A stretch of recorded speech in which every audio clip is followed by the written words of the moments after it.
Hi, I'm back. Welcome again to Growing Your Money, Investing in Pooled Funds.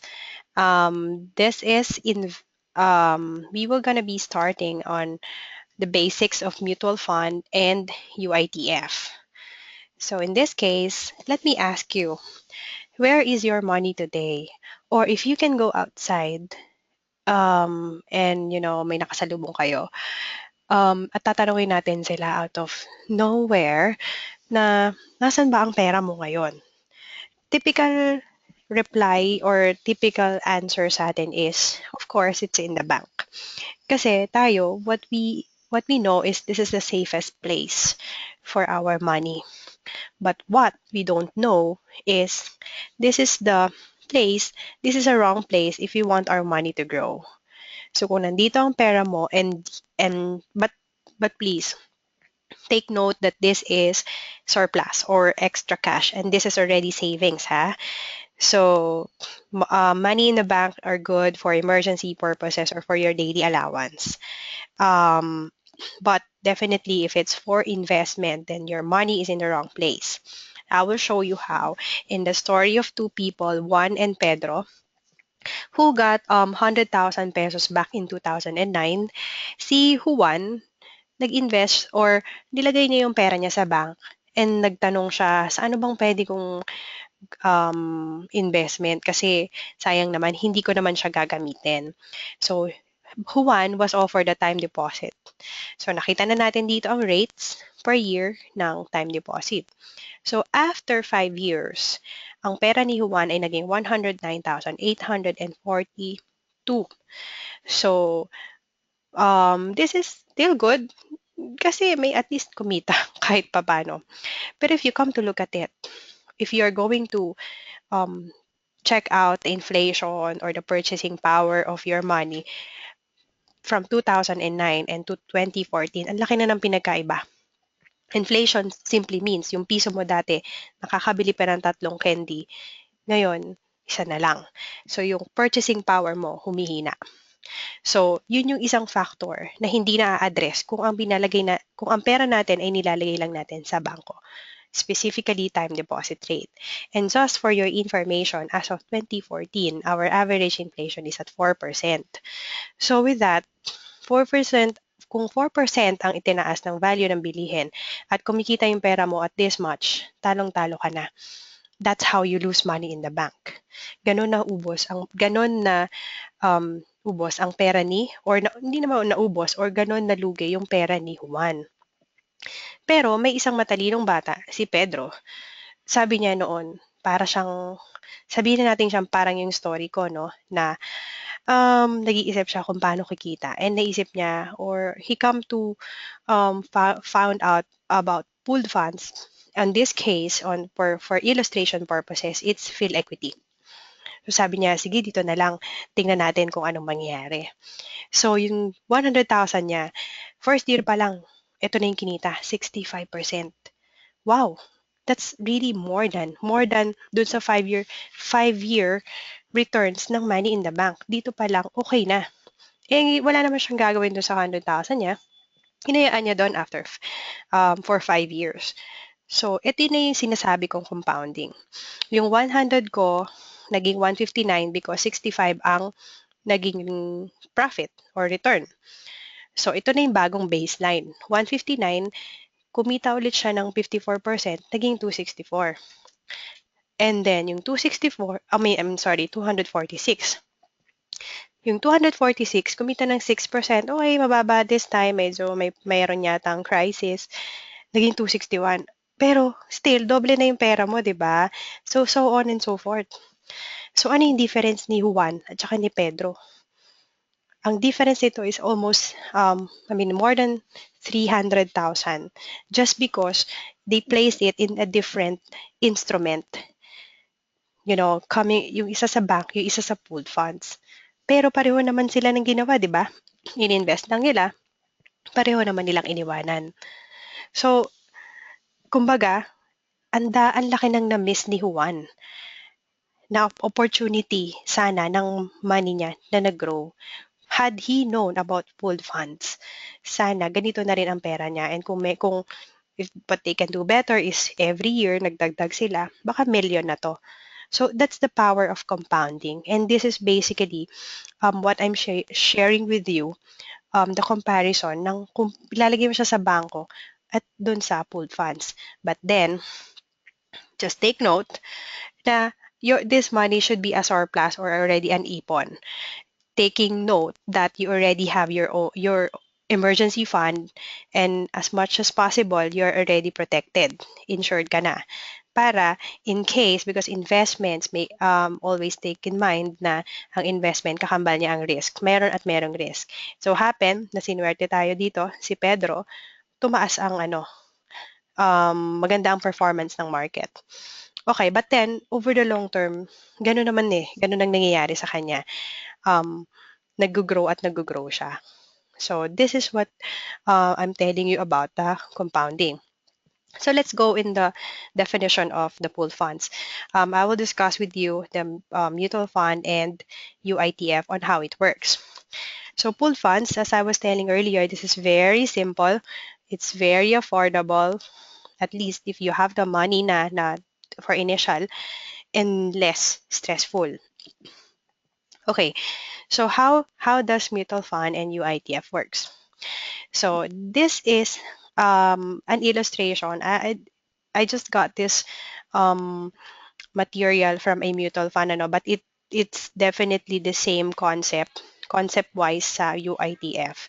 So just think about this as pooled funds. Alright, so ito tayo yung we the investors. It can be a person or a corporation or a business. We have our money and we wanted to invest in a pooled funds.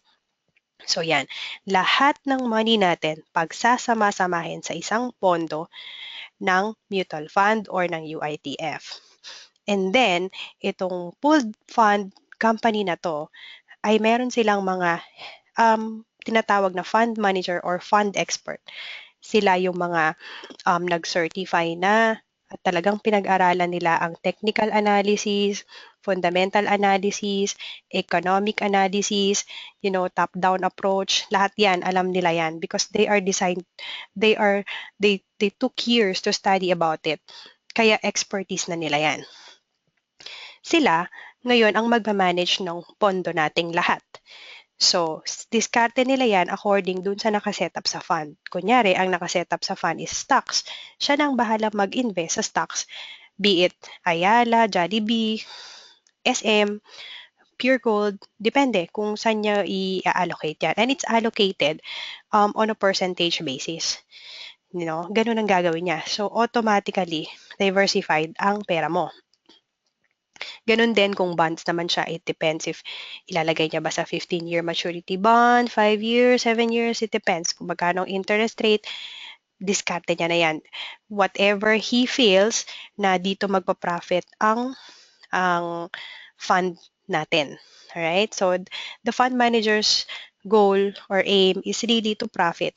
Kasi, otherwise, pag hindi nag-profit ang company, hindi tayo magpa-profit, magsasara siya, walang mag-i-invest sa kanya. So, kaya kailangan niyang magkaroon ng magandang diskarte para kumita. Lahat ng sakit ng ulo, nasa sa kanya, wala sa atin. Alright? Tayo, ang gagawin natin, pag kumita na to, stocks or bonds, babalikan sa pondo, yung pondo na yan, again, are redistributed sa atin in the form of NAVP, NAVPS, or Net Asset Value. So, dun nangyayari yung lumalaki yung pera natin as long as the business grows. Alright? So, this is the concept behind a pooled fund, which is a UITF or a mutual fund company. So, ano naman yung mga types of funds na pwede tayong mag-invest? So, there are generally 4 types, but behind each type, meron ng mga product name. Nagba-vary na yan per company. But then, I will discuss with you yung general fund type na pwede nating pagpilian and its risk level. So, the first fund is the equity fund. Equity fund means ito ini-invest sa mga stocks, shares of stocks. So, meaning, yung pera natin, yung pinagsama-samang pera natin, binibili natin ng mga ng shares sa isang company or sa group of company. Depende yan.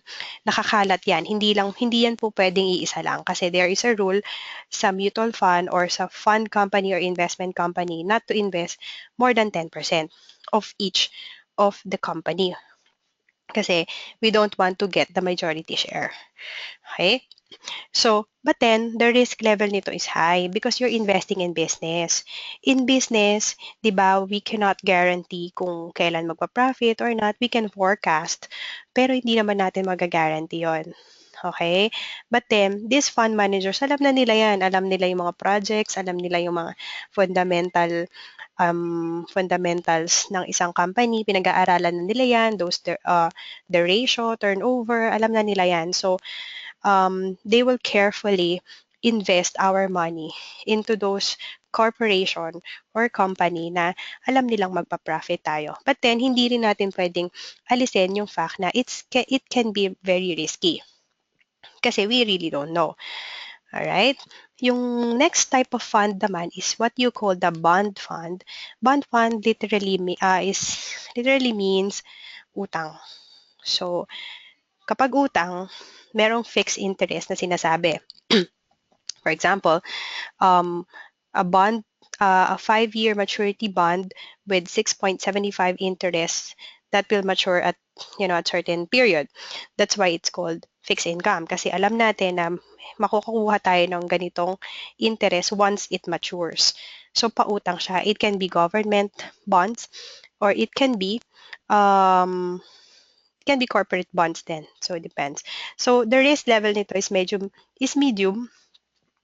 kasi because it's utang, there are collateral na in case of default, meron at meron tayong mahahabol. Alright? So, kung balance fund naman, ito na yung pinagsama ng equity tsaka bond fund. If hindi ka pa masyadong comfortable na stocks lahat, ayaw mo naman ng puro bond lang, gusto mo dun sa medya-medya ka, edi dito ka sa balance fund. Medium to high din to. Nag-vary din siya. Money market. Ang money market fund is short-term instrument which matures in less than a year. So the risk level here is very low. However, the return is also low. Kasi nga yun yung risk reward trade-off natin. If it's the higher the return, the higher the risk. The lower the return, the lower the risk. So medyo konti lang or maliit lang. But then better pa rin to than banks kung money market. If you think that your money you will be needing your money by after a year, siguro mag money market ka na lang para sigurado na capital preservation lang siya. Again, all of this, since this is investment, the returns are not guaranteed. So always take note of that. All right? Okay. So so I have discussed with you the concept behind a mutual fund and unit investment trust fund. So, dito naman, ipapakita ko sa inyo yung difference ng dalawa. Concept-wise pareho, but then there are differences like this. Summarized into this table, the regulators are SEC for mutual fund and Bangko Sentral for UITF. And then, when you buy a mutual fund, you are buying a shares, and we call it the NAV piece, net asset value per share. And if you buy a UITF, you buy a units, NAV po, net asset value per unit. The sellers of mutual funds are agent or CIS, Certified Investment Solicitor, or the mutual fund company itself. Saan nyo siya makikita? Just like what I did 5 years ago, you can search them in www.pifa.com.ph and search kayo doon kung anong company ang gusto nyo. And then, you can see the historical data rin nila kung nakita nyo nag-perform ba siya over the last 10 years or 5 years. So, you can study it before entering into. Or you can talk to an agent para mapakita niya sa inyo or ma-explain niya sa iyo mabuti ano yung components ng fund nila. And for a UITF, you only need to go to a bank and talk to a bank personnel and they will be the one to sell you UITF. In terms of fees, mutual fund has an entry fee. This is computed upfront upon application. Binabawas na agad yan sa inyo. And the same is true for trust fee. For early redemption, this can be optional. Why? Because early redemption only applies if you withdraw your money during the holding period. Pag sinabing holding period, ito yung time na hindi advisable na i-withdraw mo siya kasi magkakaroon ka nga naman ng early redemption fee. Bakit nagkakaroon ng holding period? It is just for the mutual fund company to secure na hindi mo i-withdraw yung money mo so they can take advantage of investing and reinvest it for better returns. Kasi kung halimbawa ngayon, nag-invest ka tapos kukunin mo rin lang, hindi na achieve ng mutual fund or ng fund manager yung gusto niyang mangyari na within 3 months maka-achieve to ng 10% or 20% return. So, yun lang yung concept behind. For mutual fund, there is what you call admin fee or management fee. It ranges about 1 to 1.5%. Basically, this is for administration, um, fund management expert din. Some of the fees are in there. Kasi, you know, of course, these people, the employees of the investment company, kailangan din nilang,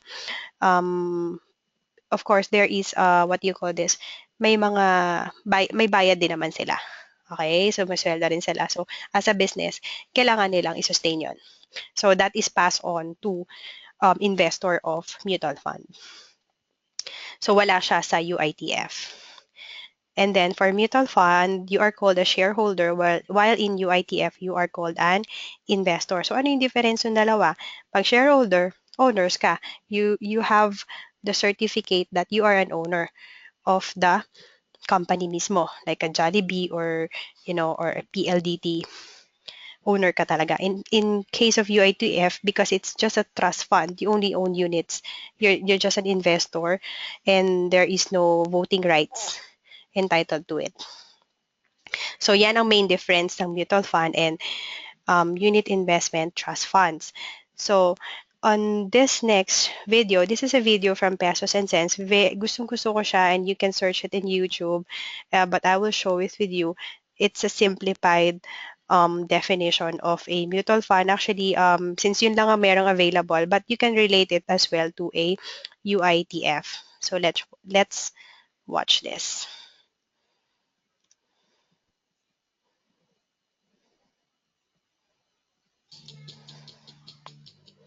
Maraming investor ang wala talagang oras, pasensya o kakayahang bantayan ng stock market. Para sa kanila, mas okay pang ibigay na lang ang pera nila sa isang expert na siya nang bahalang dumiskarte kung saan mag-i-invest. Ang expert na yan ang tinatawag na fund manager. At ang lahat ng perang binibigay sa kanya ay nilalagay sa iisang pondo.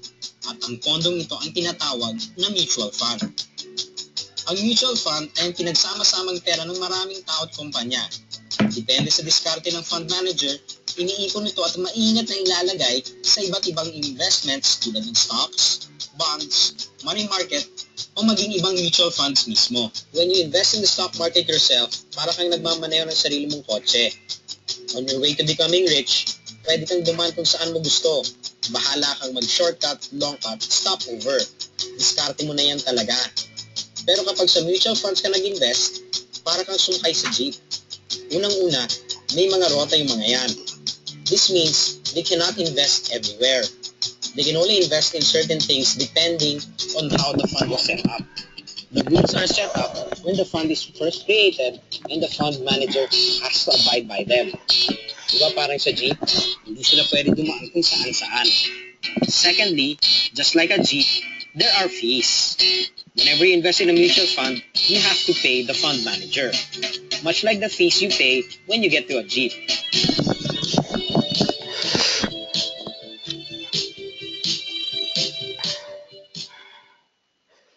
Okay. All right. So that is a simplified approach on how a mutual fund works. So very easy, diba? So I hope um, later on we will be discussing on how you can open an account.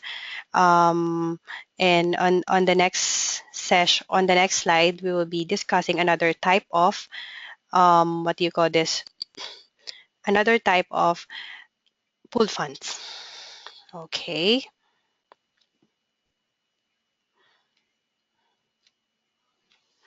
Okay, so another type of pooled funds is a single pay VUL. So a single pay VUL is an investment that has an insurance component. So yun yung pinagkaiba niya sa mutual fund at saka UITF. Okay? So basically, the concept behind is kung ano rin yung diniscuss ko sa inyo kanina na there is a pool of investors and then there will be um, a fund expert or fund managers who will manage our money and then will reinvest it. So the insurance or the face amount is computed as 125% of the investment made. So let me give you an example for you to be able to understand this better. Okay, so how does it work? All right. So, for example, on January 1, 2015, you invested 100,000 in SPVUL. So, kanina, ang pinag-investan is bank versus pool funds or mutual fund. This time, it's an SPVUL. Ano naman, makikita natin ngayon yung difference. After 5 years, since the market is doing really good, your fund value becomes 250. Okay? So, maganda yung performance. So, magkano na yung insurance? Di ba kanina, wala siyang kung mutual fund or UITF. That's it. That's the fund value. You take it. Dito, dahil may insurance component siya, when we say insurance, this is for your life, ano ba yung, kung 250 na, ano ba yung available sa family mo in case of death? So, this is the answer. Your family will get not just the 250, but rather the 125% of your 250, which is 312,500. Ito ang available sa family mo in case of death. Kasi unexpected siya, hindi mo alam, hindi agad siya na-withdraw. So family will still get will get the whole fund value plus the 25% of insurance niya. Paano naman if it's the other way around? So on January 1, you invested 100 and after 5 years, the market is doing really bad and your fund value becomes 50. Di ba sabi ko, investment will always have a risk associated with it and this time, medyo talagang hindi rin maganda yung nangyari sa market. And apparently, while the market is down and there is an unfortunate that happened, which is death of the investor, magkano na yung insurance na available sa family mo? This is the answer. The answer is still is 125,000. Bakit? Because sa SPVUL, kung ano yung initial investment mo times 125%, that will be your sum assured or face amount or the fund value plus and the fund value and what times 1.25%, whichever is higher. Okay, higher. So, dito, ang beauty of it is, um, if you're the investor and, unfortunately you die and you were not able to withdraw first your money, but if your money is in SPVUL, your family will still get the whole amount of the fund value or the investment made to the family. So I hope this is clear, and this is the difference with mutual fund and UITF. So to give you a summary of how a VUL works, another video which I very like is a video from Pesos and Cents. Let's watch it on how it works.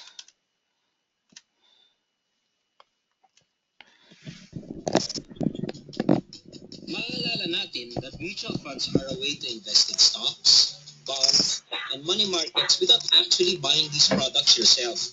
May fund manager na namamahala sa pera mo at inilalagay ito sa iba't ibang investment.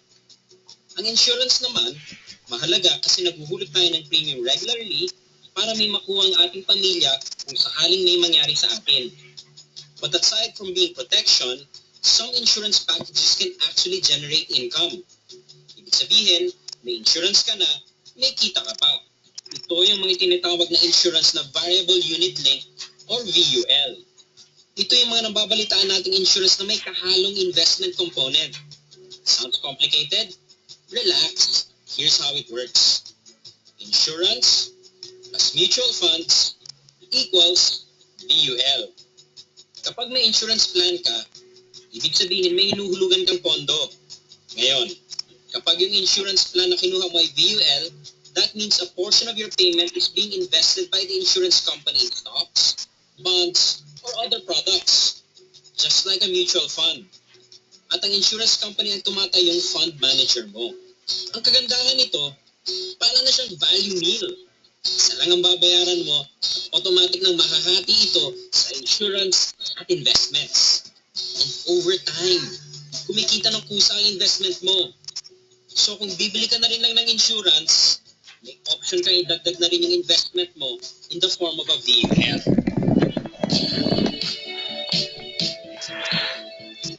Okay, so that is a VUL. Actually, maraming klase ng VUL.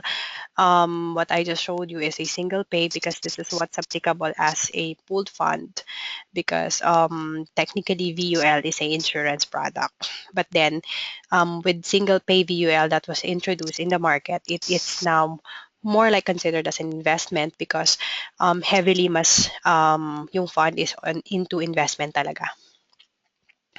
Okay, so to give you a summary of what we have discussed, mutual fund, binibili mo siya sa isang CIS or Certified Investment Solicitor or mutual fund company. Again, makihanap mo sila sa www.pfa.com.ph, and mutual fund is a form of investment. The minimum initial investment is 5,000. For UITF, you can buy it in any bank, talk to a bank teller and ask for a UITF for you to open your account. This is also a form of investment, and as low as 1,000, you can invest in UITF. Some banks offer EIP, Easy Investment Plan. Just ask the teller about it, then they can give you that option. Apparently, kapag EIP, you only get your certificate after you sum up the 10,000 pesos. For SPVUL, as discussed, you have to talk to a financial advisor of an insurance company if they offer single pay VUL. And this is an investment with insurance as differentiated from mutual fund and UITF.